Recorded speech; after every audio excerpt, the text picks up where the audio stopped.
로마서 8장은 성경에서 가장 잘 알려져 있고 가장 사랑받는 장 중에 하나입니다.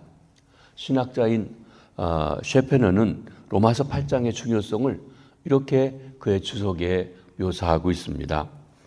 성경 말씀 전체를 하나의 반지라고 한다고 하면 그 반지의 보석에 해당하고, 로마서는 그 반지의 보석에 해당하고, 특별히 이 8장은 그 보석 가운데 가장 반짝반짝 빛나는 부분이라고 할 수 있다고 했던 것입니다. 이 로마서 8장은 성도의 삶에 있어서 성령님의 역사에 대해서 말해주고 있습니다. 우리가 본 것처럼 로마서 7장에서는 성도의 삶에 있어서 율법의 역할에 대해서 다루었습니다. 7장에는 율법이라고 하는 말과 그와 동의한 말이 23번 언급되었지만 성령이란 말은 단 한 번밖에 나오지 않았습니다. 그러니까 7장의 성도는 율법적인 그리스도인이라고 말할 수 있는 것입니다. 그런데 8장에서는 성령이 19번 나오고 율법은 5번이 나타나고 있습니다. 사도 바울은 7장과 8장에서 율법의 연약함과 성령의 권능에 대해서 대조해서 말씀해주고 있는 것입니다. 7장의 그리스도인은 율법적 그리스도인으로서 곤고한 삶을 살아갑니다. 그에 비해서 8장의 그리스도인은 성령의 인도함 가운데 능력 있는 삶을 살고 있습니다. 성령님은 우리 그리스도인의 삶 안에 내주하십니다. 따라서 그리스도인의 삶은 본질적으로 성령님 안에서 살아가는 삶이라고 말할 수 있는 것입니다. 성령님이 계시지 않다면 참된 그리스도인의 삶은 살아가기가 어려운 것입니다. 오늘 본문 8장 1절로 4절은 성령께서 우리를 죄와 사망의 법에서 해방하였기 때문에 이제 정죄함이 없다고 선언해 주신 것입니다. 얼마나 중요한 말씀인지 모릅니다. 누구든지 그리스도 안에 있으면 죄 정함이 없다. 다른 법이 작용하고 있다라고 하는 것입니다. 그 의미가 무엇이며 실제 삶에 어떻게 역사한 것인지 우리가 살펴보면서 함께 은혜를 나누고자 합니다. 그리스도 안에 있는 자에게는 정죄함이 없습니다. 여기 1절에 보면 그러므로 이제 그리스도 예수 안에 있는 자에게는 결코 정죄함이 없나니, 이는 믿음으로 예수 그리스도 안에 들어온 자는 어떤 일이 있어도 하나님 앞에 죄인으로 고발당하지 않는다는 것입니다. 마귀는 지속적으로 우리의 허물과 연약함과 넘어진 것 가지고 하나님 앞에 고발합니다. 목사가 저렇게 죄를 졌대요, 장로가 이랬대요, 권사가 이랬대요 하고 고발합니다. 그런데 하나님께서는 우리를 보시는 것이 아니라 그리스도를 보시기 때문에 그리스도 안에 있는 우리에게 정죄하지 않는다고 그랬습니다. 여러분, 요한일서 2장에 하나님 예수 그리스도는 하나님의 보좌 우편에서 우리를 위한 대언자 파라클레토스 변호인으로 계시다고 그랬습니다. 그분이 우리를 늘 변호해 주시는 말씀이기도 합니다. 그리스도 예수 안에 있다고 하는 것은 성령님이 그 안에 있다고 하는 말씀이기도 합니다. 우리가 예수 그리스도를 구주로 영접하면 그리스도께서 내 안에 오십니다. 주님, 내가 당신을 내 구주로 믿습니다. 나의 인생을 맡아주십시오. 주님이 내 인생에 들어오신다는 것입니다.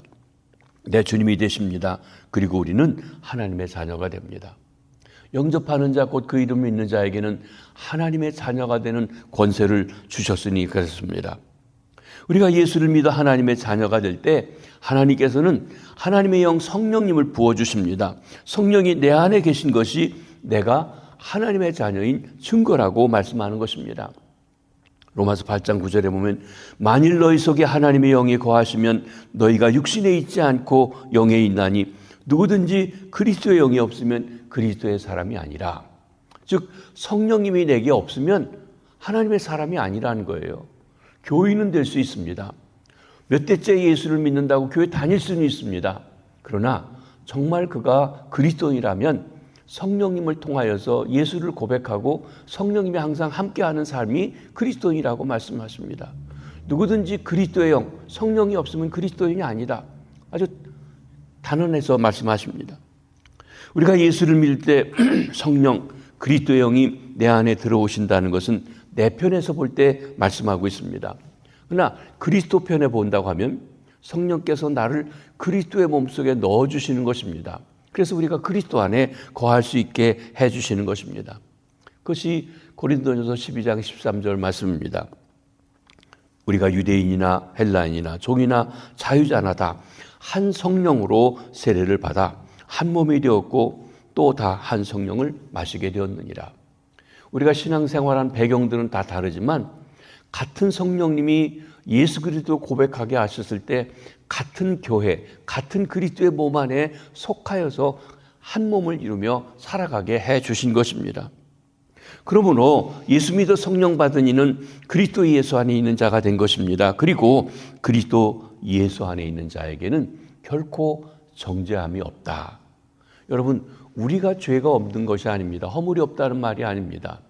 주 안에 들어온 사람에게는 하나님께서 그리스도를 바라보시면서 대속자이신 그분을 통해서 우리를 정죄하지 않는다고 말씀하시는 것입니다. 주님이 말씀하십니다. 너를 심판하지 않겠다. 내 죄를 묻지 않겠다. 사탄의 모든 공격으로부터 너를 보호해 주겠다 하시는 것입니다. 여기 정죄함이 없다는 것은 무죄로 선언했다는 말입니다. 이는 긍정적으로 의롭다함을 얻었다는 말이기도 합니다. 그리스도 예수 안에 있는 자에게는 하나님께서 의롭다 인정해 주시는 것입니다. 이 점에서 로마서 5장 1절과 여기 8장 1절이 서로 상호 보완적입니다. 5장 1절은 긍정적인 단어로 썼었습니다. 그러므로 우리가 믿음으로 의롭다 하심을 받았으니 우리 주 예수 그리스도로 말미암아 하나님과 화평을 누리자 했습니다. 그런데 여기 8장 1절에는 이에 대응되는 부정적인 진술을 통해서 말씀하십니다.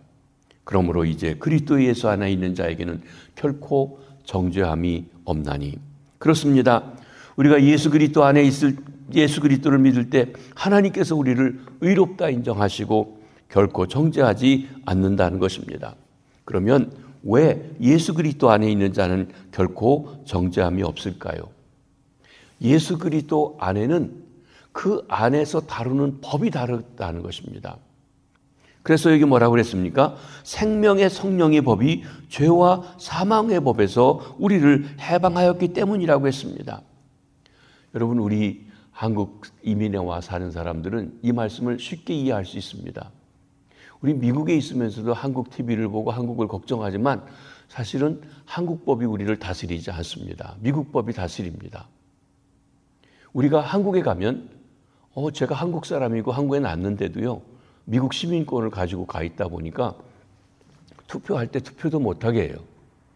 중국 사람들은 주는데 한국 사람들은 안 주더라고요. 그리고 무슨 코로나 이게 도움 주는 것도 외국인이라고 안 줘요. 65세가 되면 이렇게 기차 같은 거 공짜 전철 공짜 타고 하는데 우리는 안 줘요. 미국인이라고. 법이 다르다는 거예요. 제일 중요한 건 한국 사람들은 이 군대 문제가 있는데 저는 우리 집사람이랑 결혼하고 군대 때문에 군대를 갔다가 오느라고 3년 늦게 미국에 왔습니다. 근데 우리 막내 동생은 군대를 안 갔다 왔어요. 왜? 미국에 오니까 법이 달라져 버렸습니다. 우리 아들들도 군대 안 갑니다. 이 군대 문제가 젊은 사람들에게 굉장히 중요한 문제거든요. 얼마 전에 우리 목사님 사모님하고 얘기하다가 있는데 우리 조카 하나가 미국에서 나서 외국인 학교 교장이 되려고 한국에 왔는데 갑자기 너 군대 가야 된다고 그런 거예요. 그게 무슨 법이냐면은 얘가 거기에 있으면서 호적 신고를 해놔가지고 전혀 미국 사람인데도 한국 법이 적용이 되는 거예요. 그러니까 얼른 미국으로 왔습니다. 왜? 거기서 3년 동안 말도 안 통하는 군대를 갈 수 있는 게 아니기 때문에 그렇습니다. 여러분, 여기에 우리가 한 가지 생각할 수 있는 것은 도피성이라고 구약 성경에 있습니다. 죄를 지었어도 성을 만들어 놓고 그 도피성에 들어가면 이 사람이 고의로 사람을 죽인 것이 아닌 한에 있어서 그곳에서 대제사장이 죽을 때까지 살다가 돌아갈 수 있는 그런 곳입니다. 죄가 없는 게 아니에요. 사람 죽인 건 맞아요. 그런데 법이 거기는 적용이 되지 않는다는 것입니다. 한국에도 서울의 대사관, 광화문에 미국 대사관이 있는데 거기는 미국 법이 작용하고 있는 지역입니다. 그러니까 이런 것처럼 우리가 세상에 살아도 그리스도 안에 내가 들어가 있으면 세상 법이 다스리지 않고 그리스도의 법이, 하늘나라의 법이 작용하는 곳에 살고 있다. 하늘나라의 법이 우리를 보호해서 그래서 우리로 하여금 정죄하지 않는다 말씀하시는 것입니다. 사도 바울은 인간이 사는 곳에 두 가지 법이 있음을 말합니다. 하나님 나라, 그리스도 안에 있는 나라는 생명의 성령의 법이 작용합니다. 그에 비해서 여기 성령께서 다스려 주시고 생명 주시는 곳입니다. 그에 비해서 세상 나라, 사탄의 나라는 죄와 사망의 법이 다스립니다. 죄가 다스려서 사망을 주시는 곳입니다. 여러분, 어느 나라에 속하십니까? 어느 법에 다스림을 받고 있으십니까? 예수 그리스도 안에는 생명의 성령의 법이 적용됩니다. 예수 그리스도 안에는 생명이 있습니다. 아니, 예수 그리스도가 생명이십니다. 주님께서 말씀하십니다.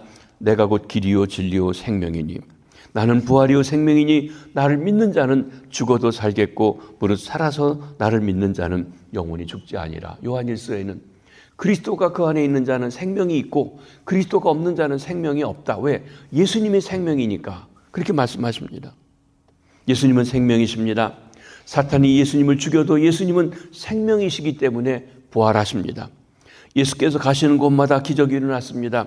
그 기적을 한마디로 말하면 생명의 기적입니다. 살아나는 기적인 것입니다. 예수께서 승천하시고 성령을 보내주셨습니다.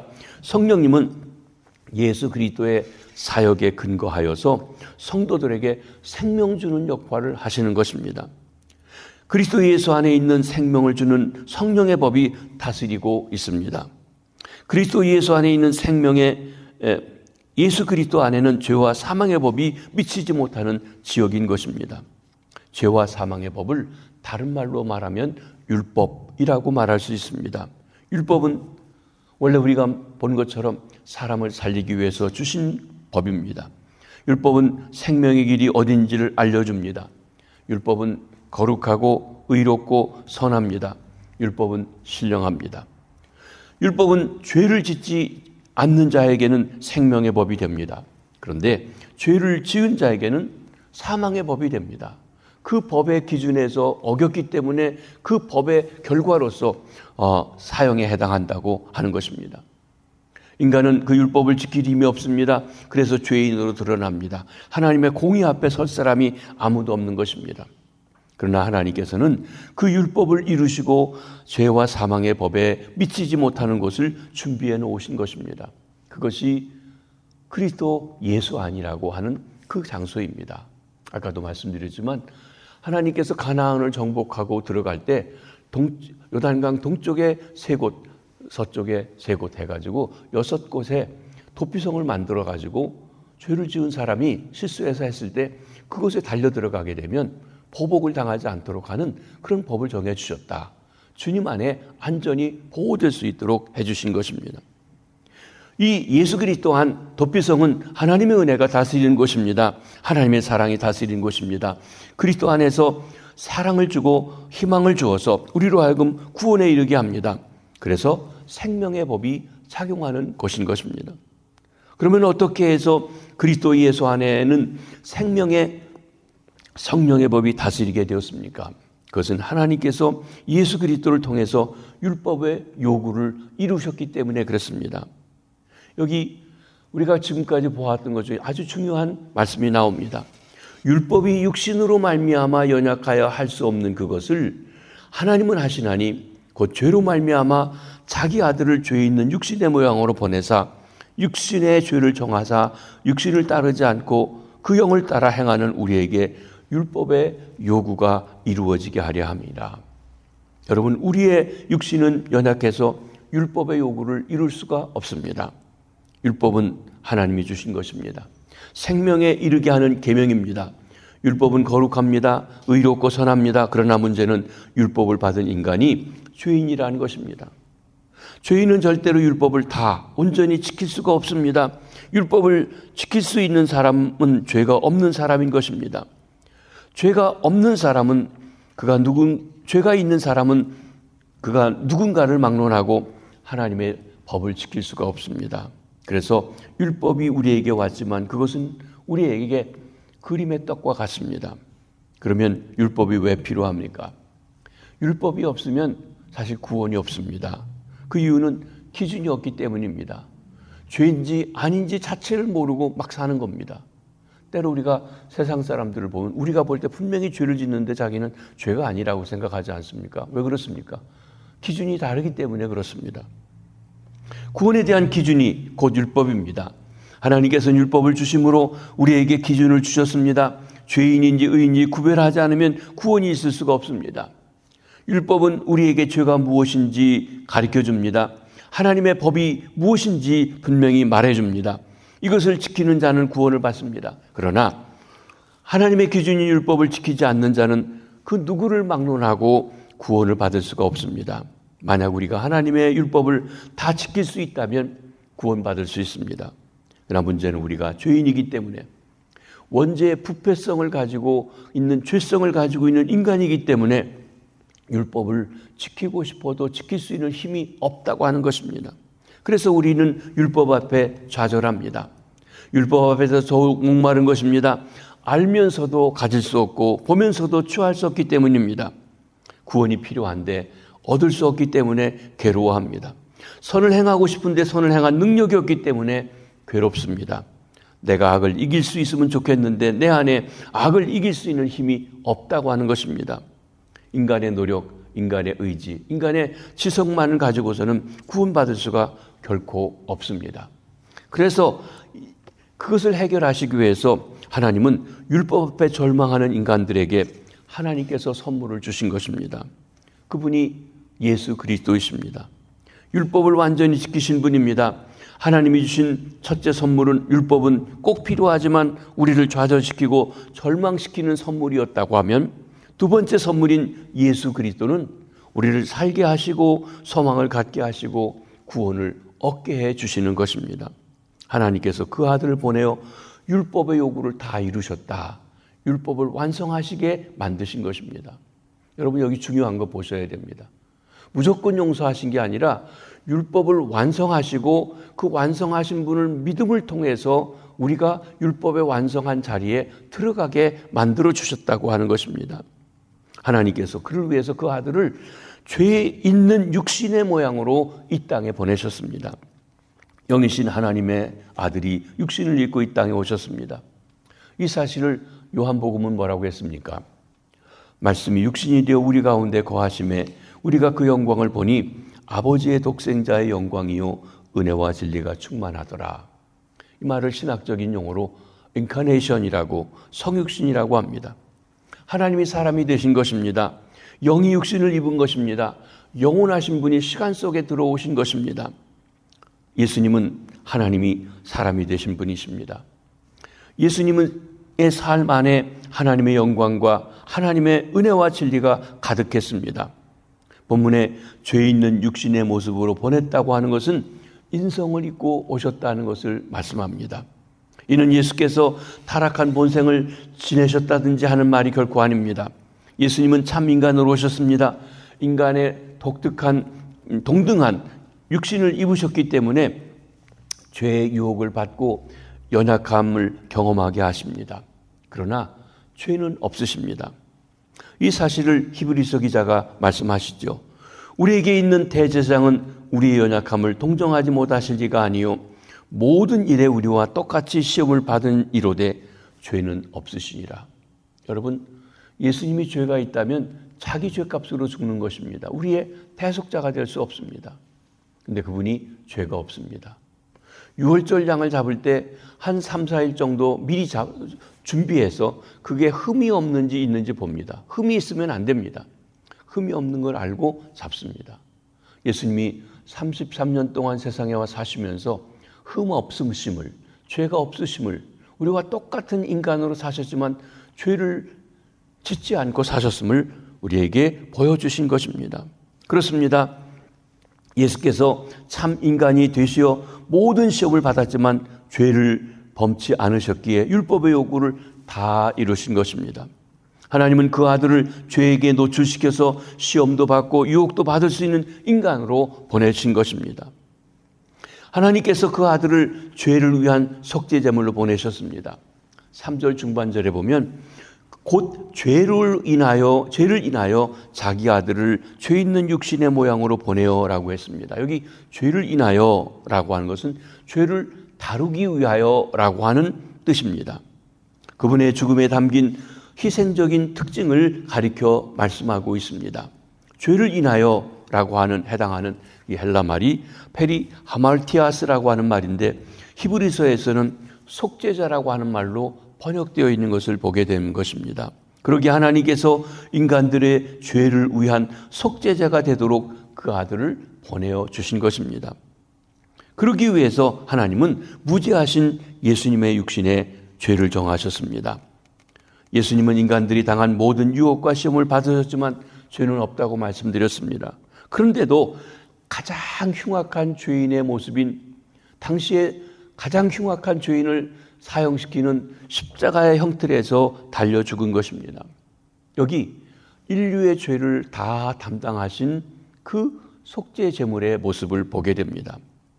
아니, 하나님께서 무죄하신 예수님의 육신에 죄를 정하신 것입니다. 예수님은 거룩하신 몸에 죄 정함을 입으시고 십자가에 달리셔서 인간의 죄와 허물을 대속하시기 위한 속죄 제물로 죽어주신 것입니다. 그 예수님이 십자가에서 마지막 하신 말씀이 무엇입니까? 다 이루었다. 죄값을 다 치루었다. 하나님이 말씀하신 구원의 계획을 다 완성했다. 내가 심부름을 다 끝마쳤다. 이런 의미를 가진 테텔레스타이, 다 이루었다, 완성했다 하는 말씀을 하신 것입니다. 그래서 예수님은 율법의 완성이요 율법의 마침이 되십니다. 예수 그리스도는 십자가에서 율법의 요구를 다 이루셨습니다. 하나님의 공의로우신 요구를 다 이루셨습니다. 하나님께서는 그리스도 예수를 통해서 율법의 요구를 다 이루신 것입니다. 그렇기 때문에 그 그리스도 안에 들어가면 율법의 요구가 다 완성된 것이기 때문에 죄와 사망의 법이 더 이상 역사하지 않는다는 것입니다. 세상 속에서도 그리스도 안에 들어가게 되면 하나님의 법이 작용하는 새로운 지역이 됩니다. 미국 대사관이 광화문에 있지만 거기는 미국 법이 작용하고 한국 법이 작용하지 못하는 것과 같은 원리와 같이 되어진다는 것입니다. 내가 어느 곳에 있든지 아무리 죄가 관영한 곳에 가 있어도 그리스도 안에 있으면, 그리스도가 내 안에 계시면 나는 세상 법과 다른 하나님의 법이 다스리는 생명의 법이 다스리는 것이 됩니다. 오직 성령의 다스리시는 은혜의 법, 생명의 법이 있는 것입니다. 이제 성령을 쫓아 행하는 자에게 율법의 요구가 이루어지게 되었습니다. 육신을 따르지 않고 그 영을 따라 행하는 우리에게 율법의 요구가 이루어지게 하려 하십니다. 여기 중요한 것, 이제 우리가 그리스도 안에 있으면 그리스도 안에 있는 자에게 주신 성령님을 따라서 살아가는 삶, 성령님의 인도함을 받고 살아가는 삶이 필요합니다. 율법의 요구를 다 이루신 예수 그리스도께서 하늘로 승천하시고 대신 성령님을 보내주셨습니다. 누구든지 예수 그리스도를 구주로 믿으면 성령님이 오셔서 우리 안에 내주하십니다. 그 성령님, 그리스도의 영이 없으면 그리스도인이 아니라고 그랬습니다. 그러나 내 안에 성령님이 계시다는 것은 율법의 요구를 이루신 예수 그리스도 안에 있다고 하는 것을 말씀해 주십니다. 그러므로 이제 그리스도 예수 안에 있는 자에게는 결코 정죄함이 없나니 이는 예수께서 율법을 완성하셨기 때문입니다. 이제 그리스도 예수 안에 있는 자에게는 생명의 성령의 법이 다스리는 새로운 나라 속에 들어가게 된 것입니다. 이제 죄와 사망의 법이 더 이상 우리를 지배할 수 없습니다. 그러므로 우리는 죄성이 자리 잡고 있는 육신을 따라 살 것이 아니라 하나님께서 그리스도 예수를 믿는 자에게 보내주신 성령님을 따라 살아가야 합니다. 성령님이 육신을 이기게 합니다. 그리고 하나님의 뜻을 따라 살아갈 수 있는 힘과 능력을 주시는 분이십니다. 우리가 성령님을 따라 살아갈 때 하나님을 기쁘시게 하고 진정 그리스도인으로서의 삶을, 교회로서의 삶을 살 수가 있는 것입니다. 우리에게 있는 성령님에게 순종하고 성령님의 말씀을 따라 늘 순종하여 살아감으로 하나님을 기쁘시게 하는 주님의 자녀들이 다 되시기를 주의 이름으로 축복합니다. 기도하겠습니다. 주님, 세상 속에 살던 저희들, 하나님을 알지 못하는 저희들 구원하시기 위해 그리스도를 보내주시고 내가 해결할 수 없는 죄의 문제를 다 해결하셔 율법을 완성하시고 복음 전하는 이들을 전해 보내주시사 그 말씀을 듣고 깨닫도록 성령께서 역사하셔서 믿어 구원받게 해주시니 감사합니다.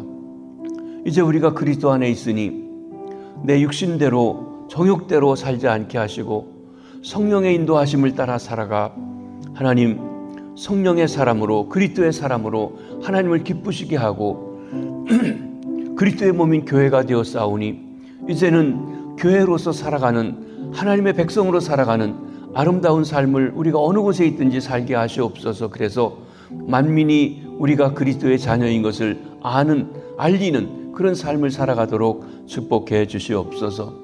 우리 시온교회가 금년에 교회가 되고 교회로 살자고 표를 정하고 나아가고 있습니다. 하나님, 저희들이 진정 성령님을 따라서 그리스도 안에서 하나님의 뜻을 이루어가는 아름답고 귀한 주의 백성들 되게 해 주시옵소서. 성도들의 일터를, 성도들의 가정을 축복하시고 그곳에서도 성령님의 인도하심 속에 사는 그리스도 안에 있는 가정들, 일터들이 되게 해 주시옵소서. 우리의 다음 세대, 우리의 자녀들을 축복하시사 어려서부터 말씀과 진리 안에서 성령의 인도함 속에서 그리스도의 자녀로 살아가도록 인도하시고 저들의 주님을 만나 저들의 삶에 대한 하나님의 계획을 깨달아 아는 은혜를 부어 주시옵소서. 병상에 있는 환우들, 교통사고 후유증으로 고생하느니 장을 잘라내고 하나님이여 회복하고 있느니 암과 투병하시느니 통증으로 고생하시느니 찾아주시고 나는 치료하느니 오라고 하신 하나님의 치료가 같이 하여 주시옵소서. 오늘 하루도 주 안에서 승리하는 복된 주의 백성들 되게 해 주시옵소서. 감사합니다. 축복합니다. 예수님의 이름으로 기도하옵나이다. 아멘.